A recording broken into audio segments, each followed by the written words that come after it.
Hare Krishna. Since we are preparing for Ram Navami, and I have been ordered to speak on Ravana first, then before we enter Ram Navami, we need to first discuss the evil forces. So today we will discuss on Ravana. So this is a verse from the Srimad Bhagavad Gita, chapter 3, chapter entitled Karma Yoga. Karma Yoga. Text number 37. Translation and purport by His Divine Grace, Srila A.C. Bhaktivedanta Swami Srila Prabhupada. The Supreme Personality of Godhead said, "It is lust only, Arjuna, which is born of contact with the material mode of passion, and later transformed into wrath, and which is the all-devouring sinful enemy of the world." Purport. When a living entity comes in contact with the material creation, his eternal love for Krishna is transformed into lust in association with the mode of passion. Or, in other words, the sense of love of God becomes transformed into lust as milk in contact with sour tamarind is transformed into yogurt. Then again, when lust is unsatisfied, it turns into wrath. Wrath is transformed into illusion, and illusion continues the material existence. Therefore, lust is the greatest enemy of the living entity, and it is lust only which induces the pure living entity to remain entangled in the material world. Wrath is the manifestation of the mode of ignorance. These modes exhibit themselves as wrath and other corollaries. If, therefore, the mode of passion, instead of being degraded into the mode of ignorance, is elevated to the mode of goodness by the prescribed method of living and acting, then one can be saved from the degradation of wrath by spiritual attachment. The Supreme Personality of Godhead expanded himself into many for his ever-increasing spiritual bliss, and the living entities are parts and parcels of this spiritual bliss. They also have partial independence, but by misuse of their independence, when the service attitude is transformed into the propensity for sense enjoyment, they come under the sway of lust. This material creation is created by the Lord to give facility to the conditioned souls to fulfill these lustful propensities. And when completely baffled by prolonged lustful activities, the living entities begin to inquire about their real position. This inquiry is the beginning of Vedanta Sutras, wherein it is said, Atato Brahma Jigyasa. One should inquire into the Supreme, and the Supreme is defined in Srimad Bhagavatam as Janmad Asya Yataha Mahad Itaratascha, or the origin of everything is the Supreme Brahman. Therefore, the origin of lust is also in the Supreme. If, therefore, lust is transformed into love for the Supreme, or transformed into Krishna consciousness, or in other words, desiring everything for Krishna, then both lust and wrath can be spiritualized. Hanuman, the great servitor of Lord Ram, exhibited his wrath by burning the golden city of Ravana. But by doing so, he became the greatest devotee of the Lord. Here also in Bhagavad Gita, the Lord induces Arjuna to engage his wrath upon his enemies for the satisfaction of the Lord. Therefore, lust and wrath, when they are employed in Krishna consciousness, become our friends instead of our enemies. Om Ajnana Timirandasya Jnananjana Shalakaya Chakshurun Militam Yena Tasmai Shri Guruve Namaha Mukam Karoti Vachalam Pangum Langayate Girim Yat Kripa Tamaham Vande Shri Guru Dinatarinam Paramananda Madhavam Shri Chaitanyam Ishwaram Nama Om Vishnu Padaya Krishna Preshtaya Bhutale Srimate Bhakti Vedanta Swaminiti Namine Namaste Saraswate Deve Gauravani Pracharine Nirvishesha Shunyavadi Paschat Deshatarine Vancha Kalpatarubhyascha Kripa Sindhubhya Evacha Patitanam Pavanebhyo Vaishnavebhyo Namo Namah. Jai Sri Krishna Chaitanya Prabhu Nityananda Shri Advaita Gadadhar Shrivasadi Gaura Bhakta Vrinda Hare Krishna Krishna Krishna Hare Hare Hare Ram Ram Ram Hare Hare. The Supreme Personality of Godhead said, "It is lust only, Arjuna, which is born of contact with the material mode of passion, and later transformed into wrath, and which is the all-devouring sinful enemy of this world. I seek permission and blessings of all the assembled Vaishnavas and Vaishnavis here so that I can speak on Ramayana. And since we are preparing for our consciousness for the Ram Navami festival, so today is the first of the classes. I think we'll have every weekend class on Ramayana, I think. So today is Ravana. Ravana is representing which anartha? Lust. So Jai Vijay, Lord Vishnu's associates, they came to the material world. So there are 6 demons, and they came as 6 demons, and these 6 demons represent 6 unwanted things in the heart. Dantavakra, anybody knows? Dantavakra is 1. What does it represent? Shishupal, envy. Dantavakra, anger. Kumbhakarna, illusion. Ravana, lust. Hiranyaksha, greed. Hiranyakashipu, pride. So these demons, Jai Vijay came as Hiranyaksha and Hiranyakashipu. Then they came as Ravana and Kumbhakarna. And then they came as Shishupal and Dantavakra. And in Kali Yuga they come as Jagai Madai. And Jagai Madai, they contain all the 6 anarthas. Everything in one. So Ravana, he teaches us the don'ts lesson. Don'ts. Because life is full of choices. Every moment we make a choice. And we get a reaction for the choices we have made in the past. And now the choices we make will determine our future. So Ramayana is filled with characters who made right choices and who made the wrong choices. We have Lakshmana, Bharata, Vibhishan. They made the right choices. And we have Kaikeyi, Kumbhakarna. Kumbhakarna was also faced with a choice. Maricha, faced with a choice, made the wrong choice. So even Ravana, he made 3 wrong choices, which we can learn from. And we can avoid them before we learn the right choices that Vibhishan made or Bharata made. That we'll discuss in future classes. So the first wrong choice is Jai Shri Radha Gokulanand Bhagwan ki, Jai Sitaram Lakshman Hanuman ki.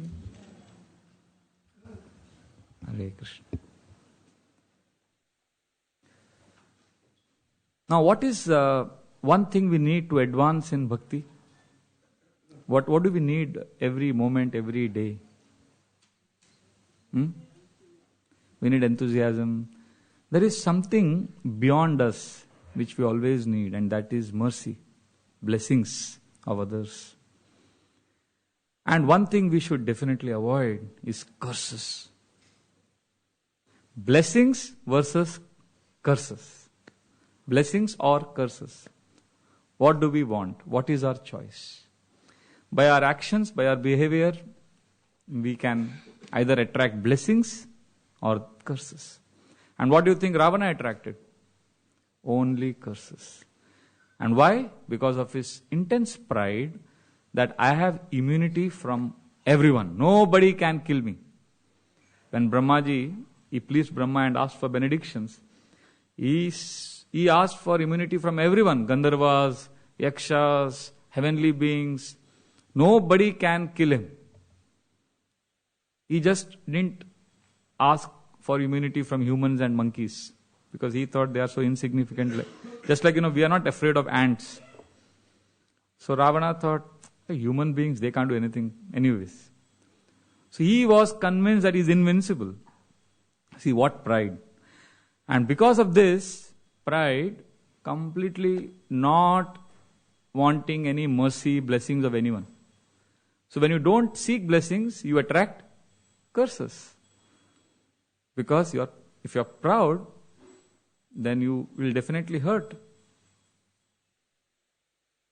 Sometimes devotees also, when we join, we are very fired up. Prabhupada, Krishna, surrender. But many times what happens, our pride camouflages as surrender. And we disregard, we are very inconsiderate to many people. We speak harshly because we have the best philosophy. And after some years, because the devotees are sincere, Krishna reveals to them that you need blessings. Go back, reconnect to some people. And then they beg forgiveness. Many of our brahmacharis also, we do that, After some years, we go back to our parents, our relatives. Sorry, we hurt you. And we realize, we need mercy, we need blessings of everyone. So youth, in passion, we do things. But devotees seek blessings. We need blessings. And what did Ravana do? Because of his pride, he just was wandering in the sky. He saw a beautiful Apsara. He thought she was an Apsara. He said, I can do with some enjoyment. She looks very beautiful at first sight. Let me go and see who she is. And she is alone here in the Himalayan mountains. So he came to her and asked her, who are you, a beautiful woman? Who is your husband? Who is fortunate to embrace you? I would like to enjoy with you. And she was shocked. She said, I am Vedavati. I am the daughter of a sage who is the disciple of Brihaspati, the preceptor of the demigods. And many people have approached me for marriage, but I am determined to marry only Lord Vishnu. I belong to Lord Vishnu. Ravana, he started laughing because when he heard the name of Vishnu, who is his enemy, Ravana thought Vishnu is his enemy, he laughed. And he said, no, O beautiful one, you are so fortunate that you are being approached by none other than Ravana.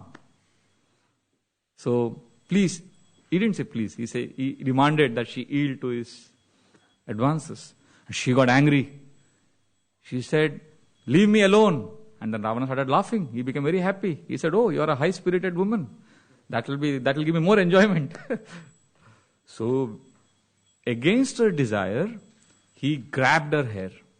As soon as he grabbed her hair, she chanted Om. She was already doing penance for many thousands of years. And she shouted, stop! And then Ravana was held back. And then with her hand, she broke her hair. And Ravana was left with hair in his hand. And then Vedavati said, she screamed at him. She said, you cruel wretch, you defiled me, you touched me. I am going to give up this body because now it is contaminated by you. And I'll come back and I will be the cause of your death. So Vedavati came back as Mother Sita. So this is the first time, I think he must have attracted other curses also, but this is one of the most in the Valmiki Ramayana. This is a prominent curse he attracted. Then he said, I don't care. Because he was so proud. Then he continued to fly. He had this Pushpak Viman in which he could fly by the speed of his mind. Wherever he wished, he could go. So as he was flying, suddenly his plane was stopped. And he was wondering, why is it not going? And then he saw who was there? One huge being, but not tall, short, but huge. Yellow complexion. And he had a funny kind of face. So Ravana started laughing. Oh, you monkey? Get out of my way. Why are you stopping my flight? And this personality was none other than Nandi, the guard of Lord Shiva. He said, you're calling me monkey? I curse you that you will be harassed by a lot of monkeys. So there's another curse he attracted. And then Nandi said, this place belongs to Lord Shiva. Return back immediately. No humans are allowed in this area. And Ravana said, I am Ravana. Who is this Shiva anyway? I will throw off this mountain. So he went down, he picked up the mountain with the whole mountain, Kailash, he just lifted it. And when he did that, Mother Parvati was sitting next to Lord Shiva and she lost her balance. And she panicked. And Lord Shiva told her, don't panic. This is the proud Ravana. I will soon teach him a lesson. And then Lord Shiva held her and Parvati said, Parvati got angry. She said, this proud, arrogant Ravana will meet his end caused by a woman. Because he is thinking he is so proud that he can make me scared. And then Shiva laughed. And Lord Shiva got up and he pressed his toe on the ground and immediately the mountain crushed under Ravana's hands. Ravana with this All his hands, he had 10 heads and how many arms? 20 arms. He lifted the mountain. Couldn't. With all his might. And then his ministers told him, you should flatter Lord Shiva. He is the owner of this Mount Kailash. So then Ravana was, he was an opportunist. So he started praying, oh Shiva, help me, because he wanted to get out. For 100 years he prayed. Then finally Lord Shiva appeared before him and said, okay, now you go and next time don't do all this. I'm pleased with you. You offered nice prayers. Immediately Ravana said, if you are pleased with me, give me some weapon. So he took one weapon from Lord Shiva. And Lord Shiva smiled. He knew that he has a taste for battle and he will anyway meet his end soon. So then he went from there. He went and he was flying and then he saw the kingdom of Ayodhya. And that time who was ruling? Ayodhya was the capital of the human beings. The whole planet Earth was governed by King Anaranya, who was the ruler of Ayodhya, whose capital was Ayodhya. And he didn't care for humans. But he said, oh, he is the emperor of the planet. He is the most powerful human. Anyway, let me finish him off. So he came and all the Rakshasas and Ravana attacked Ayodhya. It was a massive battle. Thousands of soldiers were killed. Anaranya was a very powerful warrior. And he also fought valiantly. But Ravana was much more powerful because of the immunity that he had got. And then Anaranya shot 800 arrows at Ravana. And Ravana was covered with all arrows. But somehow he freed himself and took a mace, swirled it, and then with great ferocity he hurled at Anaranya and hit him on the head. And Anaranya fell on the ground, bleeding. And he was now gasping for breath. He was about to leave his body. So Ravana could have allowed him to die, but Ravana went near him and started arrogantly taunting him, making fun of all the human beings, making fun of his prowess. He said, you are the most powerful human being. See, I killed you so easily. And your entire dynasty is useless. It is cursed. And he just kept on deriding King Anaranya. And Anaranya said, oh, cruel Ravan, I am not being killed by you. Death is certain for a warrior in a battlefield. I am dying because I am destined to die. But you are so arrogant. One member of my dynasty, my descendant will kill you. So that is another curse he attracted. And who was that personality? Lord Ram. Then again he had no cons of enjoying other women. He had no regard for any moral codes. Then he went on flying. He said, I want to fight now more. He went to the heavenly planets, but all the heavenly demigods had escaped because they couldn't match him. And some of them could kill Ravana, but they knew that Brahmaji has given him a benediction, so we can't change the universal laws by killing him. So to avoid him, they escaped. And Ravana saw, nobody is here. I want to fight. And then he saw Rambha, one of the most beautiful heavenly apsaras. And he grabbed her and he sought to enjoy her.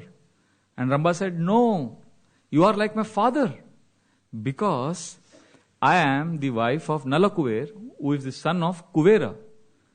Kuvera is your brother. So that means I am like your daughter. But Ravana was uncontrollable. His lust was unsatiable. He grabbed her and against her desire, he molested her. And then she went crying to her husband Nalakuver. And when he heard it was Ravana, he felt helpless. Because he knew Ravana cannot be confronted by me.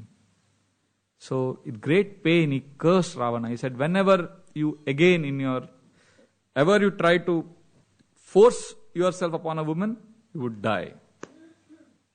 Ravana heard this curse. Ravana didn't like to accept this, but he knew that there are some powerful laws in the universe which govern. So he knew that he could die if he forces himself on another woman ever.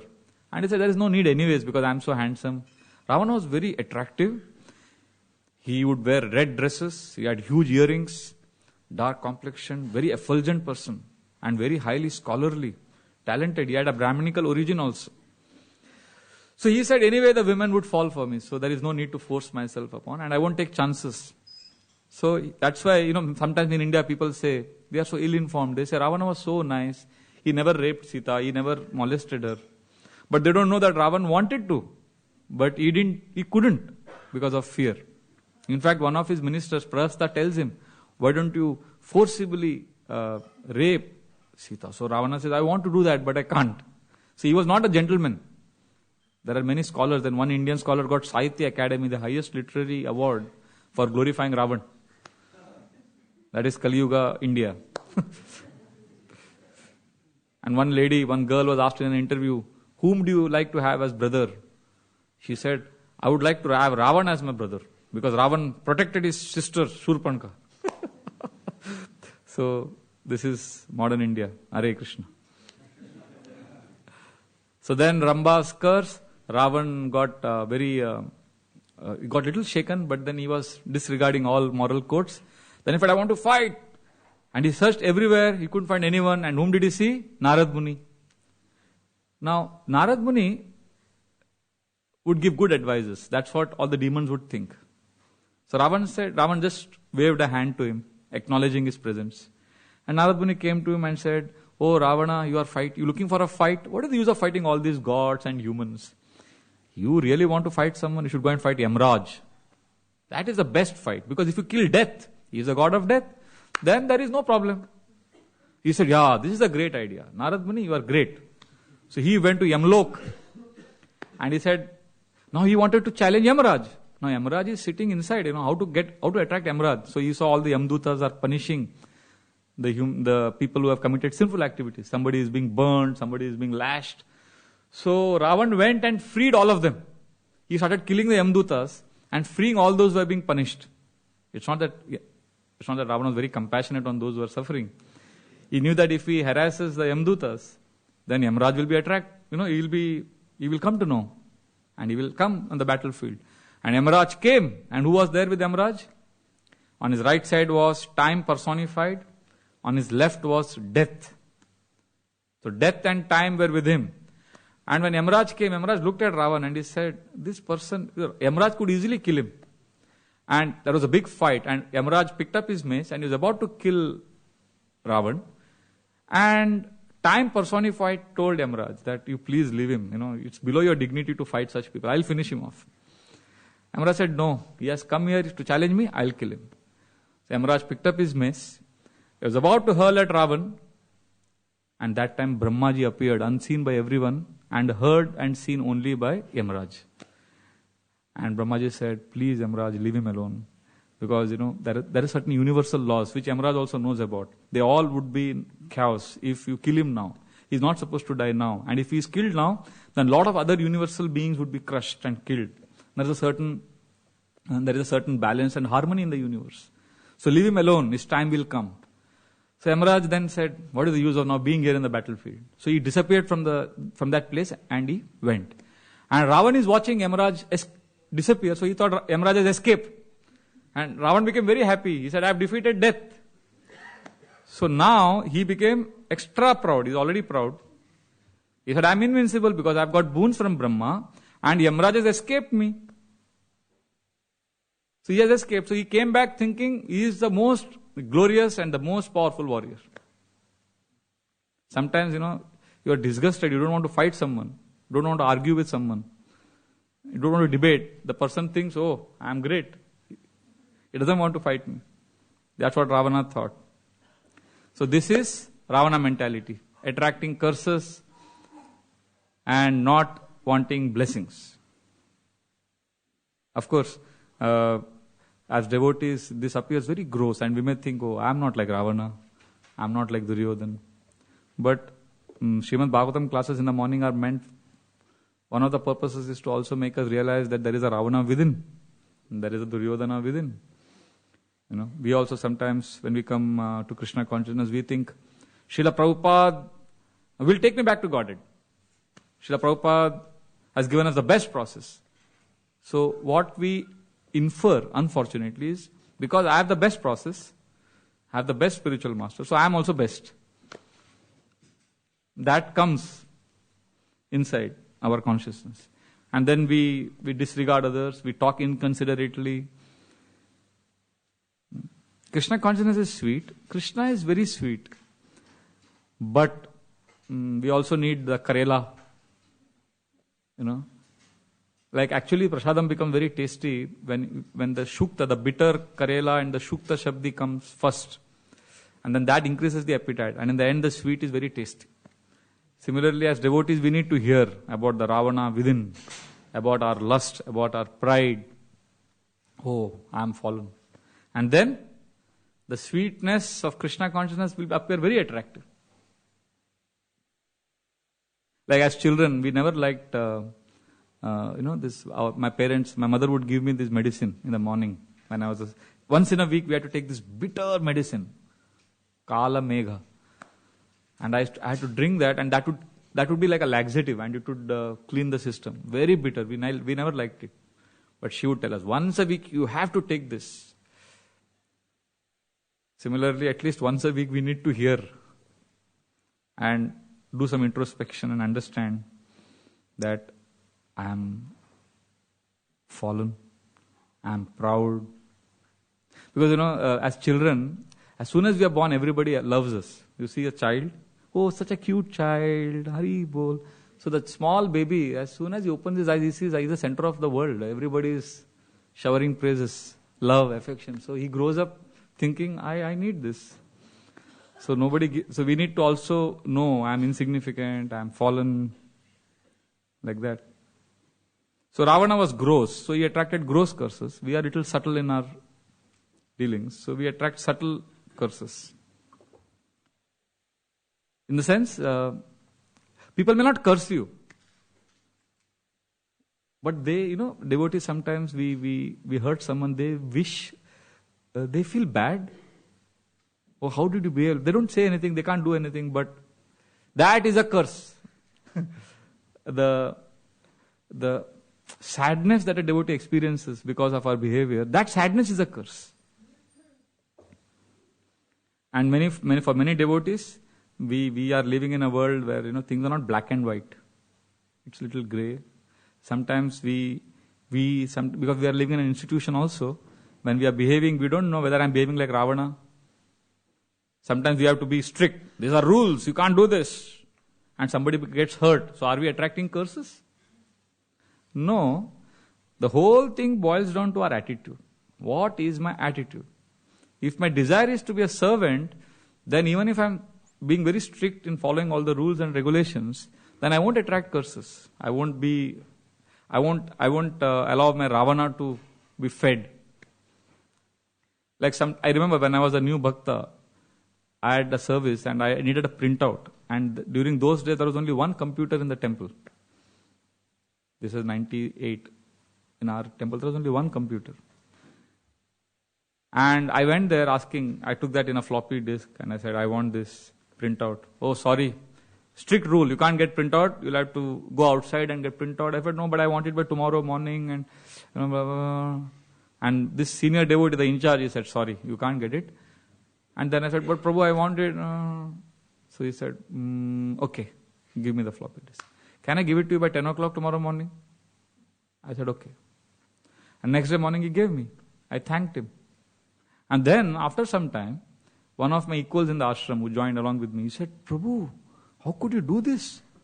He's a senior devotee. This person has joined 15 years before you. You're making him run around for you? I said, no. I asked him and he gave me a printout from his printer. He said, no, I saw him in the shop, which is 10 minutes walk. And he was there taking printouts and I also saw these notes which you wanted it for that particular seva. I saw that and I knew it is for you. So you have engaged him in your service. And I was shocked. He had never told me, this devotee never told me. So I went to him, I said, Prabhu, I'm sorry, you had to go to the shop and get a printout for me. He said, no, I didn't go. Then I said, no, but this Prabhuji saw. But then he said, yeah, because you wanted it so badly. I said, but Prabhu, you never told me and you didn't have to do it. You could have told me to go to that shop. But then he said, no, Prabhu, I need your mercy. If you are happy, I'll get some mercy. I said, wow. He followed the rules. He didn't give me a printout from that particular printer and he followed the rules of the temple. But he had a desire to serve and desire to get blessings. So he followed the rules also. And he attracted blessings also. Sometimes we think if you have to follow rules and you can't get blessings. You have to be strict. No. Basically the idea is I'm a servant. I need blessings, I am poor, I need mercy. Because we are living in the I generation, where I am important and we take our dog's admiration of us as a proof that I am wonderful. So we think, I don't need any blessings, I am okay. Actually, there is a whole institute, there is a whole movement. Even materialistic people understand the dangers of pride and living in a world, of attracting curses. There is this Arbinger Institute. They have come out with so much literature on self-deception. They call it as how we cheat ourselves by thinking I am great, I am wonderful. Ravana culture is very predominant. I am wonderful. I don't need anybody else's blessings. I don't need anything. No, that is very dangerous. So Ravana was very talented, extremely talented, wonderful, gifted, but not the right attitude. Talent is excellent, but talent can only take you to a certain point. In fact, talent will breed pride in most cases. It's better not to be highly talented, but have the right attitude. In fact, when Ravana was killed, you know what Mandodari said? Who was Mandodari? Wife of Ravana.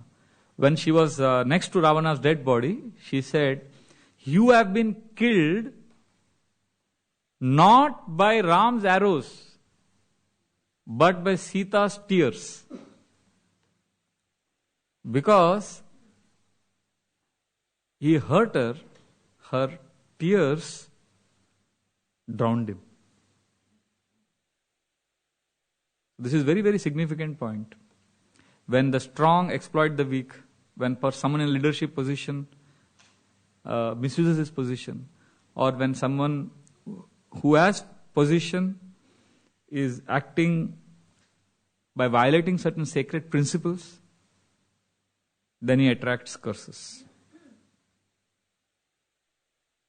That's it. So this is the essence of the first lesson, that we cannot be proud. We need to get blessings. Sometimes we think, oh Prabhu, I've been in the movement for so long, I'm safe now. No, Maya will never leave us. Maya is working 24/7, 24 hours to distract us. Maya is not going to say, oh, he's so talented, he's such a nice devotee, he does nice kirtans, nice lectures, he's such a nice manager, so I will not trouble him. No, Maya will trouble you more. Like when Indian cricket team went to Australia in 1948, they are in awe and reverence of Bradman, who was a very great cricket player. So they said, oh, you were going to bowl and play against Bradman. So they were in so much awe and reverence, they bowled very poorly. And Bradman had a good time, he scored a lot of runs. But in real world, this doesn't happen. In our spiritual life, it doesn't happen. Maya is not going to say, oh, he's such an advanced devotee, Hari, bol. Let us leave him alone. Maya will not. Haridas Thakur was chanting 192 rounds, attentive rounds, every day. And still Maya didn't leave him. Maya came to test him. The prostitute came to test Haridas Thakur. Now we are chanting 16 inattentive, sleepy rounds, and we are expecting we will not be tested. We will be tested. We need blessings. We can't attract curses. We can't do it on our own. That is the point. Every one of us will face tests. Sometimes, what devotees say, Prabhu, I have a very simple service. I just have to do this. I don't need to worry about blessings of everyone. I'm happy in my own small seva and I can keep doing it for my whole life. Sorry. We are in ISKCON. And ISKCON is Krishna's perfect arrangement for us to become humble and take shelter of Vaishnavas. We can never think, I don't need anybody else's mercy. I learnt it in a very interesting way once. When I was a new devotee in the ashram, I was given service of prasadam serving. Coordinating the prasadam serving. I thought this is such an easy service, Just stand, see that all the pots are there and everybody gets prasadam. But little did I know that devotees, what happens to them when they see prasadam? They have no shortage of food at home. They are from good families. They eat well. But when they see prasadam, they get into something happens. So, prasadam. So, I'm serving. I'm coordinating. There is sweet rice in the end. Prabhu, some more. And I know, and the kitchen cook has told me, Prabhu, this is all we have. Everybody has to get it. Even those who come late. I said, yeah, they will all get it. So, first week we served sweet rice. But after the sweet rice got over, 50 devotees came down because they were dancing in the kirtan. They were waiting for the kirtan to end. And when they came, no sweet rice. Prabhu. So then I realized, next week I have to keep prasadam for them. So I had upset the devotees. So next week, the kirtan is still going on. Devotees who had sweet rice, they want second helping. Prabhu, there are devotees, we have to give them. Some of them understand, but some devotees, Prabhu, they want kirtan, they are getting kirtan. We want prasad. So Prabhu, so then, what Prabhu, what is there? Sweet rice should give. Should make more. So all the things come up and I felt, I am not pleasing this devotee. I need to please him. I'm not doing him a service nicely. So then next week what I did, second round when they would ask, I would smile and give little. I kept 2 spoons, one to serve in the first round, the second to serve in the second round, the smaller spoon. And go little. And smile and give little. So some devotees caught me. Said, Prabhu, why are you being so diplomatic? You tell us, no? You tell us you don't want to give. Why give little? So then I went to my authority. I said, Prabhu, what do I do? Prabhu said, you should give prasadam, sweet rice. Anybody asks? Prabhu, they ask second helping, third helping. If I don't give, it's an offense, no? He said, yeah, you should give. It's an offense. But Prabhu, if I give, then the devotees will come late and they don't get prasad. It's an offense, no? That if I don't keep for them. Yeah, that's an offense. So Prabhu, what should I do? Oh, that's your problem. You manage. And that's when I realized I have been baptized into ISKCON. I have been now put in situation where you have to take a call. And then I approached one of my friends. I said, Prabhu, I am helpless. I land up dissatisfying someone. What should I do? Then he gave me an excellent idea. He said, Prabhu, do you really want to please? Do you really want to serve? You ask yourself, do you really think you are a servant? Krishna will inspire you. So I'm not in this mood of a servant, but on that occasion I did that and it helped me. Krishna gave me the intelligence. And because I thought at that time, because I was new, I had not seen faults in devotees, so I was simple. So I said, I want to please everyone. Krishna, help me. What can I do? And what an idea Krishna gave me. I'm so grateful. What I did on Sunday morning, I went to the head pujari, I requested him, and he gave me Mahaprasad, the sweets, which is offered to the deities. And in small boxes, I kept them. I kept some 10, 15, and I kept in a small bag. And at the overseeing prasadam serving, and again the same, devotees, second helping, and I would say, Prabhu, sorry. So there is no encouragement, no discussion further. So they would go, feeling sad. And I would note who was that person. Okay. Then another person. So I noted down, 7, 8 devotees were little dissatisfied. And then after the prasadam was over and they were all leaving, I caught each one of them. Prabhu, sorry, please take this Mahaprasad. So they were happy because devotees don't have any hang-ups actually. We get stressed. Oh, that's okay, we understand. But they were so happy that I gave them this small prasad. So then I realized it's possible. It's possible to attract blessings of all the devotees if we have a desire. And still if somebody curses you, then you should know it's his problem. We should not purchase others' problem. But from our side, if we have a sincere desire to attract blessings, Krishna will reveal to us how we could do it. So this is one of the most important lessons we can learn from Ravana's personality. He never wanted anybody's blessings. And the second is the choice of, first is the choice of blessings or curses. Second is a choice of love or lust. Ravana personifies lust. So the Ravana comes out in Ramayana after Shurpanka's pastime. Shurpanka, she wanted Ram, but not Sita. Ravan wanted Sita, but not Ram. But we want both Radha Krishna, Lakshmi Narayan. We want to get the Lord's consort. We are like, devotee's mood is like the mood of the Kundina Vasis in Dwarka when Krishna was going to kidnap Rukmini, Vidarbha. What was the mood of all the residents in Vidarbha? They were looking at Krishna who came. They were saying, Krishna, please take our Rukmini. Let this Shishupal not get married to Rukmini. So they were all in the mood of wanting their Rukmini to get married to Krishna. So devotees want to bring Radha and Krishna together. That is the mood. So Ravana, Shurpanka, they all exact opposite. I want to enjoy. The Lord's energy, Lord's resources is for me. Shurpanka comes to Panchadana Panchavati, where Ram and Lakshman are there with Sita. She looks at Ram and she's overwhelmed by lust. And she puts on the form of a beautiful woman and she approaches Ram and says, "Who are you, O handsome one? I want to marry you." Ram says, because he's been asked, he says, "I am Ram, son of Dasharath." He tells his history. He introduces Lakshman and Sita. And then he asks her, "Who are you?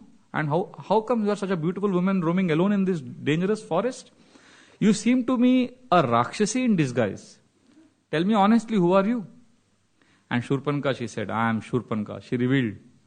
In fact, what happened, she was so lusty, she thought she had put on a beautiful form, but actually she was in her hideous, ugly form in front of Ram. She didn't realize that she had not put up a beautiful form. And she looked at Ram and Lakshman and she said, "See," Ram told her, when she told Ram, what she told him was, "Look at my alluring beauty, O handsome one. See how beautiful I am. I am meant for you. And what is this ugly, deformed wife of yours? Just abandon her. Get married to me. I will finish off both your brother and your wife, and then I will take you to the high mountains where we will enjoy nicely." So Ram started laughing because he saw the proposal as a joke. And he decided to joke with her. He said, "If you marry me, you'll have a co-wife.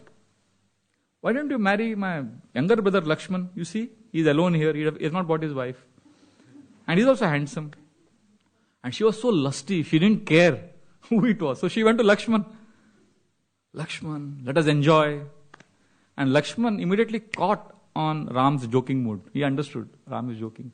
So he said, he had put his hand on his bow and he was relaxing. And he said, "If you marry me, you will have a competitor. Because I am serving Ram. So you will have to serve Sita. So then you go back to Ram. Once Ram marries you, he will abandon that weak and old Sita. Don't go to him." So Shurpanka again went to Ram. Then she realized, they are just making fun of me. And then she looked at Ram and said, "This woman is coming between you and me.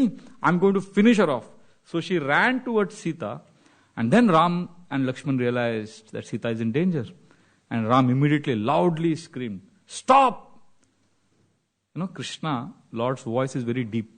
Rupa Goswami writes in Nectar of Devotion, one of the qualities of Krishna's voice is very deep, thunderous. So when Lord Ram roared, she was halted. And then he looked at Lakshman and said, "Lakshman, it's dangerous to joke with cruel people. See how we have put Sita's life in danger? Quickly, stop her. But don't kill her, because she is a woman."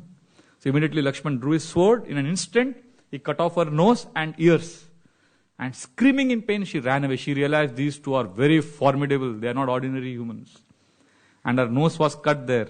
Nose is called in Sanskrit as Nasika. That place is from then on called as Nasik, in honor of Shurpanka's nose.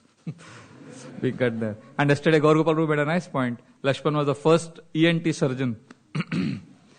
He cut her nose. Shurpanka went to her brothers, Khara and Dushan. They sent 14 powerful Rakshasas and all of them were killed by Ram. And then Khara Dushan sent 14,000 soldiers. And in 2 hours, Ram killed all of them. And that time Lakshman had kept Sita safe in a cave, and after killing all the 14,000 soldiers, Lakshman brought Sita back to their hermitage, and then Ram and Sita retired to the cave, and Lakshman sat there keeping a lonely vigil in the night. And next day, when all these 14,000 soldiers were killed, one person managed to escape. You know who he was? Akampana. He was the commander-in-chief of Ravana's army, which was posted at Janastan. He went to Ravana and said, "My dear Lord, your entire army of 14,000 has been finished in Janastan." Ravana just roared. He just got up from his throne with a start. He said, "Who dare do this and defy my authority?" And Akampana said, "It is a human being, Ram." Ravana could not believe it. One Rakshasa against 14,000 humans was believable. But one human fighting against 14,000 Rakshasas?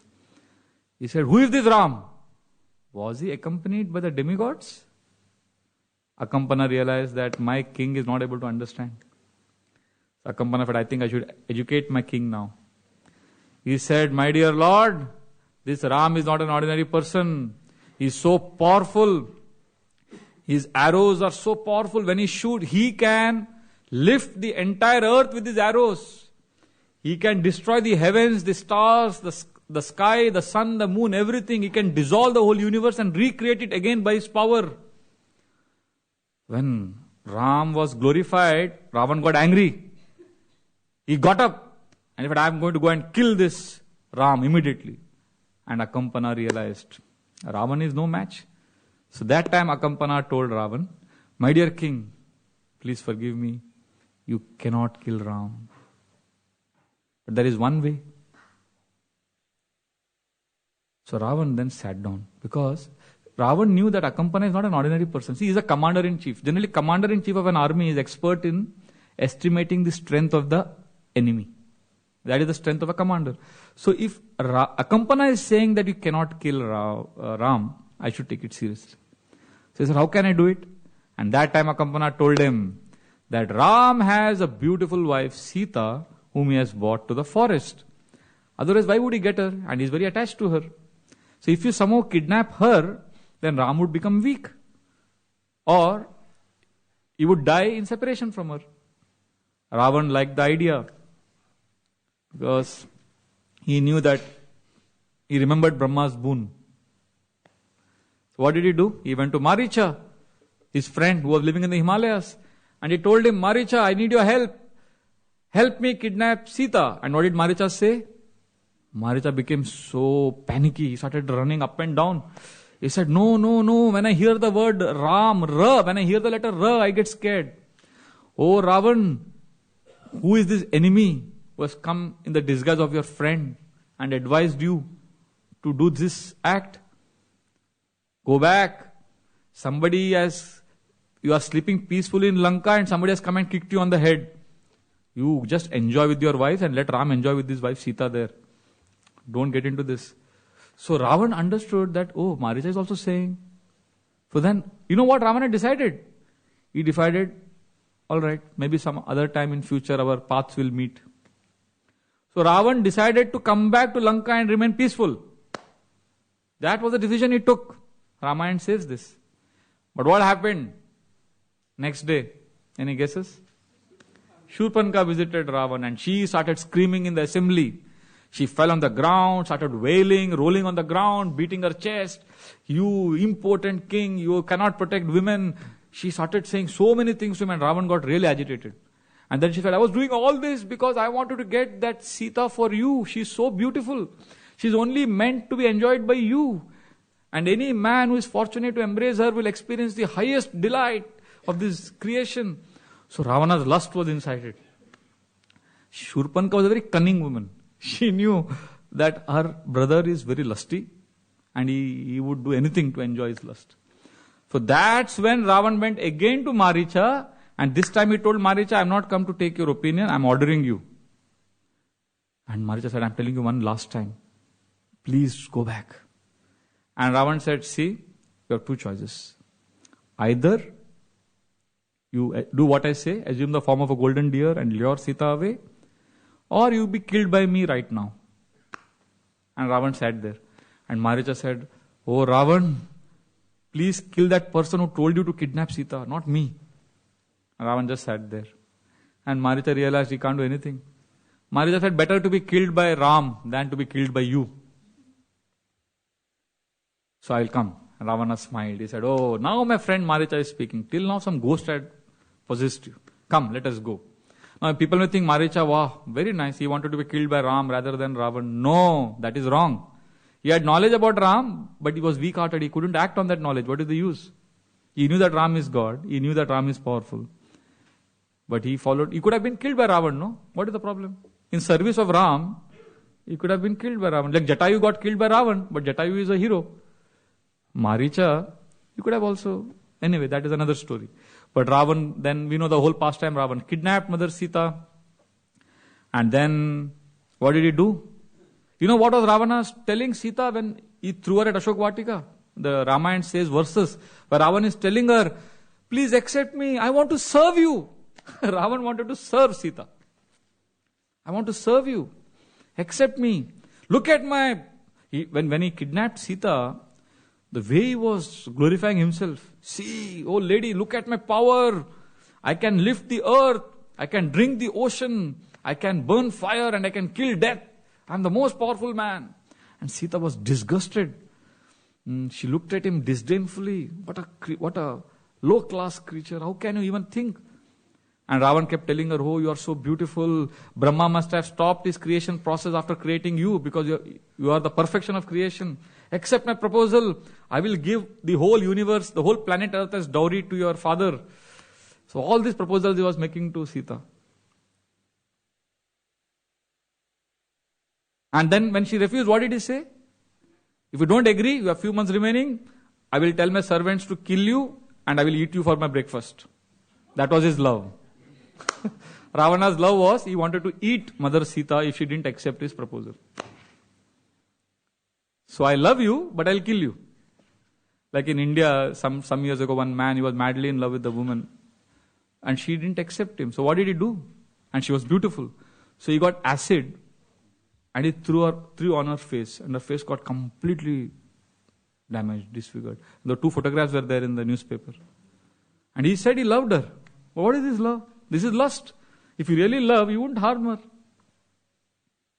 I was coming in the airport, while coming, there was one man who had a mobile ringtone of a movie song, Bollywood song. When I heard that 2 lines, I remembered this is Ravana. That song was, I love you, something like this. But if you don't accept me, that's all right. But you shouldn't accept another man. What was what? तुम मुझे नहीं चाहोगी तो कोई बात नहीं. तुम किसी और को चाहोगी तो मुसीबत होगी. Which means if you don't accept me, that's all right. But if you accept another man, oh, there will be big trouble. And this is a love song. Huh? This is a, lover is singing for his beloved. So modern day love is this. It's actually lust. But it comes as love. Oh, very dangerous. We think we are in love, but we want to harm the person we love. How can that be love? Srila Prabhupada was expert. He could recognize the danger, of lust and love. When Srila Prabhupada was in Mayapur, they were making the Mayapur Chandrodaya Mandir. It was all paddy fields there. So they were digging the ground and down below, they saw 2 snakes. And the Prabhupada heard, Prabhupada said, see, there is sex life even there. So below the ground also there is sex life. And the hippies, he would tell the hippies, oh, you are so renounced, you have left so much opulence, you have left so much riches, you are son of rich parents, you are in America, so much opulence to enjoy, and you have renounced, but don't think you are renounced, because you are still addicted to sex life. You are still lusty. If you can renounce that, that is great. You may say, but Prabhu, but lust is there, what to do? Krishna is our protector, Krishna is Madan Mohan. When Jananivas Prabhu told me once that Subhag Maharaj, when he was a young brahmachari, he asked Srila Prabhupada, when will lust go? Srila Prabhupada said, never. So he was discouraged, he didn't say anything. Then another brahmachari came after some time. He said, Srila Prabhupada, when will lust go? Never. So 3-4 different devotees asked Srila Prabhupada. Srila Prabhupada said, never. Then Subhag Maharaj came again and said, Srila Prabhupada, you are saying never. Will lust never go? Srila Prabhupada smiled. He said, Govinda Ichha, Krishna's desire. If Krishna desires, then... But what we need to do is, we need to avoid Shurpanka, because Shurpanka is the one who incites lust. And Shurpanka is the modern internet, television. That's a whole world. It awakens our lust. Of course, when Hare Krishna devotees say we shouldn't watch television, internet is dangerous, people call us fanatic. But there are so many big leaders, management gurus, who have written books and who are getting so many awards, and they have very sophisticated presentations, and they advise on less usage of internet and television, and we accept what they say. Oh, nice point. But it's dangerous actually. Of course, they can be used in Krishna's service, but we should know that essentially these gadgets and apps were not created by devotees. They were created by materialistic people to increase their sense gratification. So essentially that energy will be there. And what happens is, initially, we are innocent. We just get attracted by something. It's initially the first First touch of the material energy may be innocent, but the second is deliberate. And then when it is deliberate, and by the third process is, you are a victim. First is innocent, then at least the choice is there. That is the second, when we can deliberate and we can act. But we make a wrong choice at that second moment, and then the third, it's too late. The modes, they take over. Till a certain point, you can say no to lust. But once the modes take over, then you are helpless. It's like going on a cliff. You have a choice to come back. You go, come back, go, come back. But once you are falling down, then you can't do anything. That's how the modes take over. So therefore, we need to be conscious and take shelter of Krishna. The Bhagavatam gives many tools to cope with lust. Asam Hare Ravana Kila Loka Tivra. Kapiladev says, meditating on Krishna's smile, Krishna's laughter, Krishna's eyebrows. So many meditations are given, Krishna's lotus feet. So this is the second principle. What is the first principle? Curses versus blessings. So we want blessings. Second choice is love or lust. And third choice is, do we want to be a servant or a master? Do we want to serve or we want to manipulate? This is the third lesson we could learn. Third choice we could meditate upon. Ravana wanted to manipulate. Ravana manipulated everyone. Maricha. He manipulated his own brother, Kumbhakaran. He knew that Kumbhakaran, it was very clear that if he is woken up from his sleep and if he is pushed into a battle, he will die. Ravana knew that. But for winning the war, he used his own brother. And Ravana was advised by who? Not only Sita, not only Vibhishan, even Kumbhakaran advised him against this act.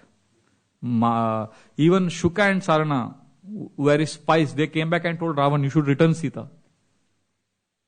And his grandfather told him, return Sita. Mandodari told him. So many people told him. He heard from 20 years, he had 20 years to hear. But he couldn't hear. And then during the war, a very interesting incident happened. In Ramayana, it is explained, Indrajit, at one point of time, he destroyed the entire armed forces of Ram. Even Ram and Lakshman were unconscious. Actually, they would have died if there was no timely intervention by Jambavan. Now, this is one of the most amazing leadership lessons from Ramayana. That is a very interesting situation. Everyone is dead except Sugriva, Jambavan, Hanuman and Vibhishan. Only 4 of Ram's army are alive. Everyone else is either dead or about to die. And Vibhishan is panicking. He's looking for Ram, Lakshman. And Jambavan is also looking. But whom is he looking for? You know this? Jambavan is not looking for Ram and Lakshman. He was saying, is Hanuman alive? I need Hanuman. So Vibhishan asked him, why are you so much desperate for Hanuman? You should be thinking about Ram and Lakshman. He said, no, if Hanuman is alive, then there is still hope for our army. And then Hanuman was there. They met and he told him to get this Sanjeevani medicine from the Himalayas. And when Hanuman bought that, and that was made into a paste, and the fragrance was smelled by Ram and Lakshman and all the monkey soldiers, and they came back to life. Even those who had died, they came back to life. Now, interestingly, the fragrance was there for everyone. But Ravana's army, those who died, they didn't come back to life. Ravana lost thousands of soldiers, but Ram did not lose. You know what is the reason? Valmiki Muni explains what happened in the battlefield. When Ravana's soldiers died, Ravana had a system in the battle that whoever dies, my men, their bodies should be immediately dumped into the ocean. They should not be seen by the enemies, because then the enemy's morale would become stronger to see the dead bodies of my camp. So he threw them all the dead bodies there. Whereas Ram had a system that any monkey soldier dies, their bodies would be kept. Because of that, the fragrance could go to them also, and they came back to life. So Ravana was using his soldiers as a tool. He was manipulating them, so he paid a price. When during the Kargil war in 1998, there was a war in India and Pakistan, Kargil war it is called as. That time I remembered this Ramayana culture very much, because Pakistan and India lost a lot of people in the war, and Pakistan lost something like 4,000 soldiers. In India lost just around 500, 600. But the government has to release these official statistics. They have to release how many people died. So India released some, and Pakistan was not releasing. Pakistan was waiting for India to release the number. So when India gave the number, I think India gave 850 or something. Pakistan said we lost 400. Because they wanted to feel that we have won the war. Because the less soldiers die, that means you are winning the war. But it was a lie. And the proof was, there were so many soldiers, Pakistani soldiers who were killed in the war. The dead bodies were there. And Pakistan government, military refused to take these bodies back, saying that they are not our people. And meanwhile in Pakistan, all the people, they are shouting, where are our husbands? They have gone to war. And the government is turning a blind eye. No, we don't have. We have lost only 450 men. And you know what happened? The Indian army flew the Maulvis, the Muslim priests from Delhi in helicopters. Many of them. And they would come there to the Kargil area. And there they performed the final rites for all the Pakistani soldiers with full honor, military honor. And they were buried in all Islamic tradition by the Indian army. And Indian army sent a letter to the Pakistan government saying that one of your generals, Sher Khan, he fought very valiantly. He needs to be given the highest military award in your country. So because of Indian government's insistence, that man was given award in Pakistan. See, this is a culture of respect is Ayodhya culture, Ram culture, and manipulation using is Ravana, Lanka culture, manipulation.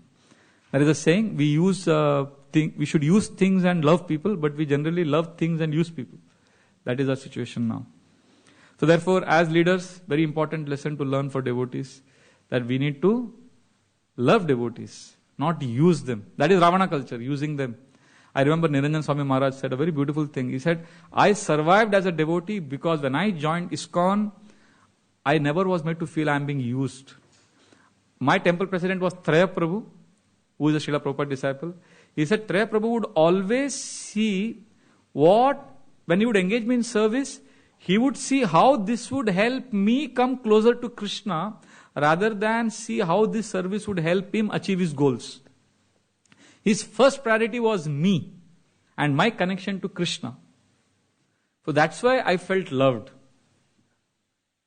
Many times in the name of service we may think, I need to use him for Krishna's service. But there is I factor.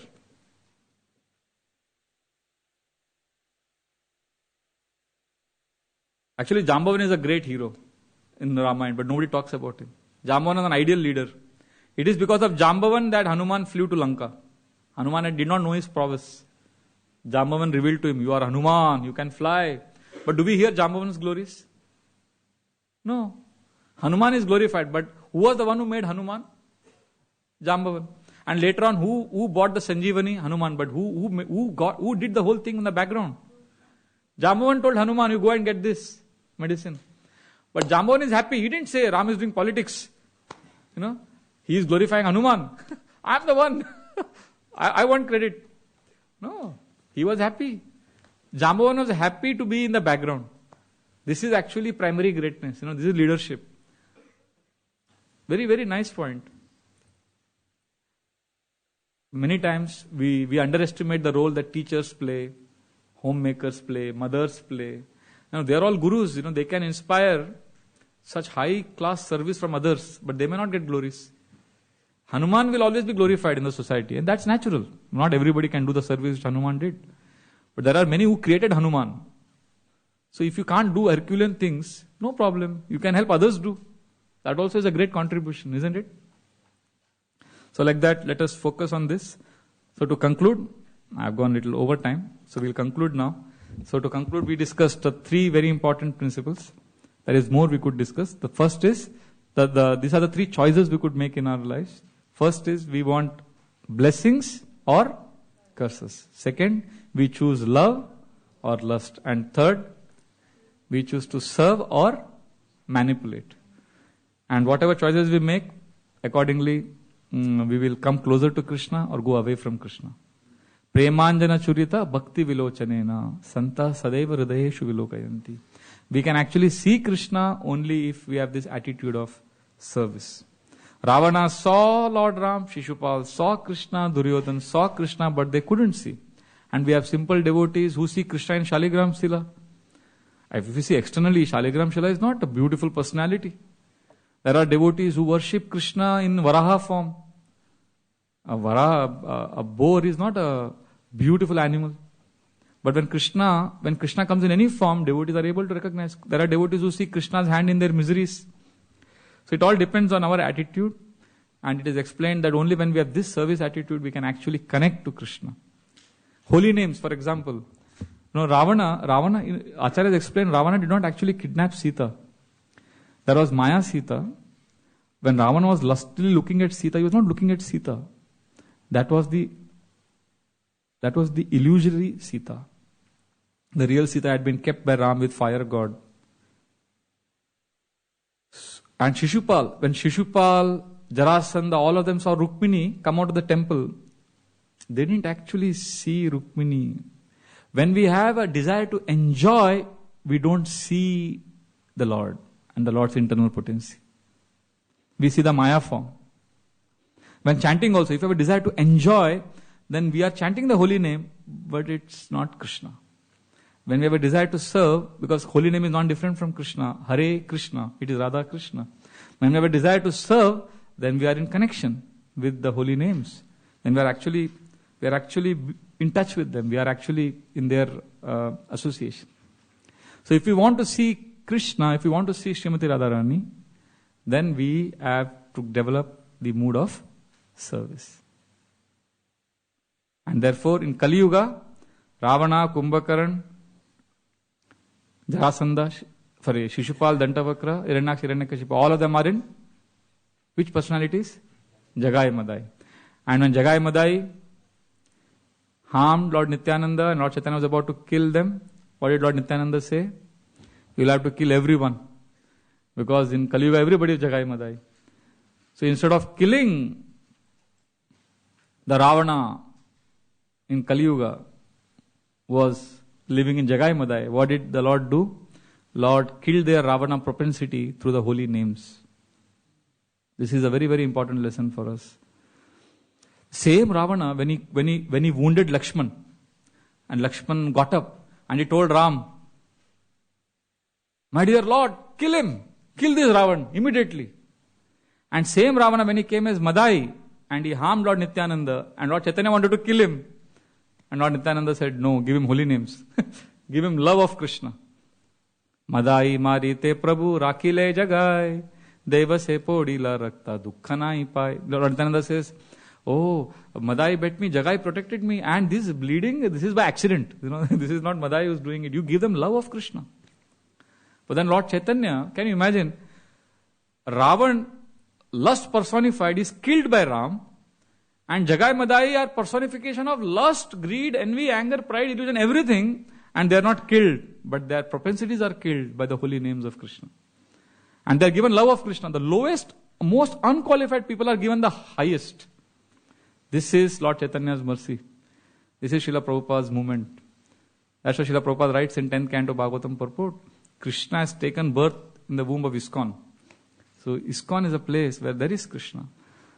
And to the holy names we can connect to Krishna. And to service to devotees we can connect to Krishna. So let us, as a preparation for Ram Navami, absorb ourselves in this mood and take shelter of the holy names of Krishna and aspire to be servant of Vaishnavas and overcome this Ravana propensity within and become the servants of Hanuman and all the monkey soldiers who are assisting and trying to get Sita and Ram together. So let us chant Hare Krishna in this mood of giving pleasure to Radha and Krishna.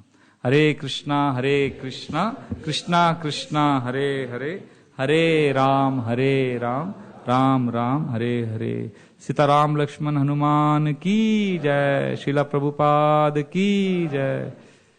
Nithai Gaur Premanandi.